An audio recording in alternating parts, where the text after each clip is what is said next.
Olá!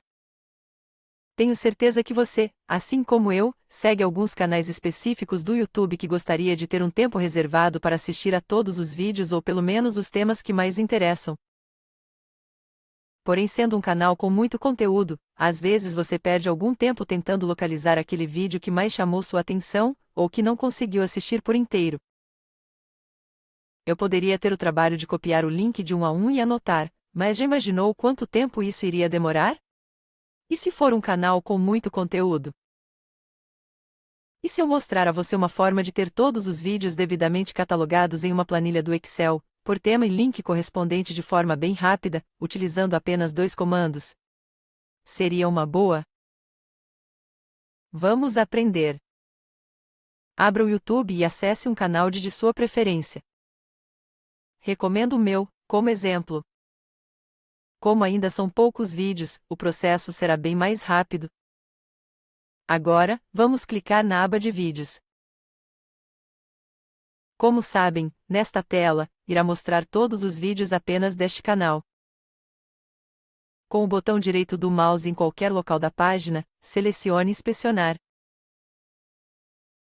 Não se assustem com a quantidade de informações que irá mostrar.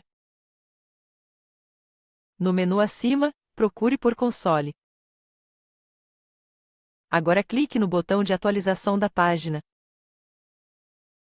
Iremos então usar 2 comandos que deixarei na descrição do vídeo. Copie o primeiro comando e cole na console, dê Enter. O primeiro comando tem o papel de ir mostrando todos os vídeos de uma única vez. Explicando. Se fizesse o processo manual, você teria que ir rolando a página para baixo e aguardar as imagens serem carregadas pouco a pouco.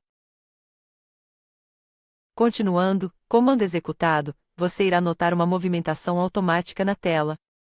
Normal. Basta aguardar. Agora vamos para o segundo comando. Copie e cole na console. Aguarde alguns segundos e a relação estará completa e separada por título do vídeo e link de direcionamento. No próximo passo, pressione as teclas Ctrl A e depois Ctrl C na tela onde gerou os títulos. Agora abra seu Excel em uma planilha em branco. Cole o conteúdo que você copiou anteriormente. Elimine a primeira coluna e crie uma formatação que mais lhe agradar.